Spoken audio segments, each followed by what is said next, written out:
Pois bem, terminadas as guerras napoleônicas, instaurou-se o Congresso de Viena, que tentou, na medida do possível, restaurar o antigo status quo e reempossar as dinastias que haviam sido destronadas durante as invasões napoleônicas. Desta forma, Dom João VI voltou para Portugal e, percebendo a situação de caos e instabilidade que ali reinava, tomou uma decisão muito interessante que teria poupado Portugal de muita coisa se tivesse sido adotada antes. Ele baixou um alvará proibindo as sociedades secretas. Leia-se, a maçonaria. Esse alvará, datado, salvo engano meu, de março de 1818, não lembro exatamente o dia, mas é um alvará de março de 1818, proibiu a maçonaria em todo o Império, em todo o território metropolitano de Portugal e seus territórios de ultramar. Todavia, era um pouco tarde para fazer isso. Já era um pouco tarde para fazer isso. Até porque Portugal sofria, naquela época, de uma tutela econômica e militar muito forte da Inglaterra. Esse é o problema de uma nação católica tradicional forjar uma aliança muito próxima, uma nação estranha à sua formação, que era o caso da Inglaterra, um país protestante, berço da maçonaria e do liberalismo.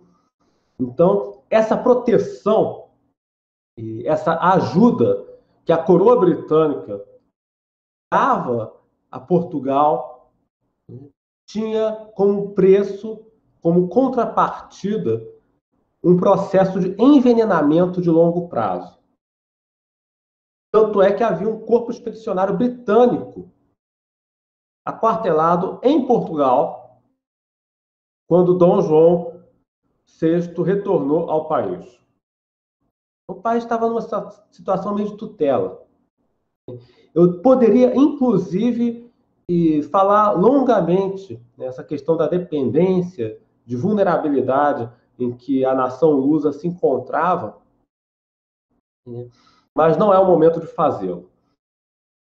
Pois bem, Dom João VI voltou para Lisboa, proibiu a maçonaria e buscou, na medida do possível, na medida em que a situação permitia, restabelecer o antigo regime.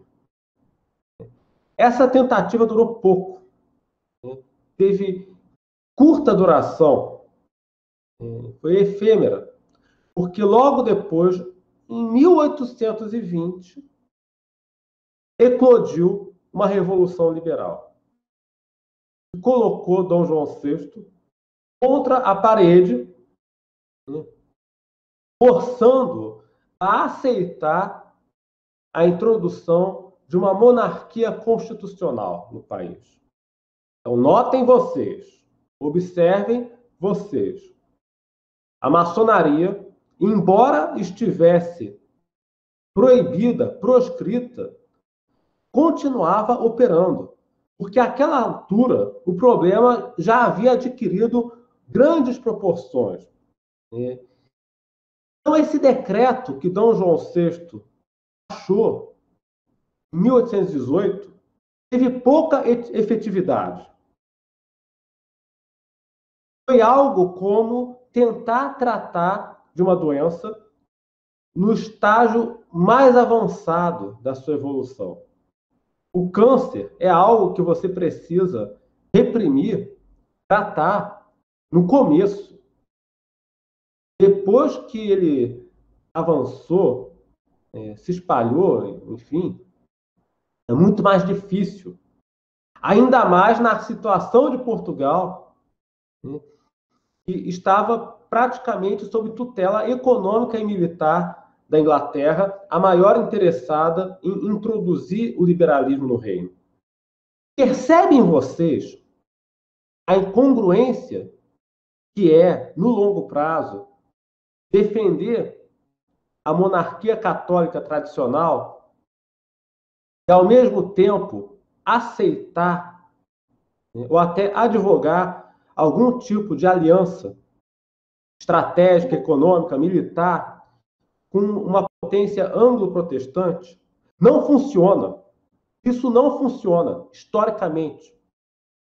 Você está colocando o país na dependência de uma potência estrangeira que, no longo prazo, está interessada em desmantelar a sua monarquia tradicional e introduzir, né, o liberalismo no reino.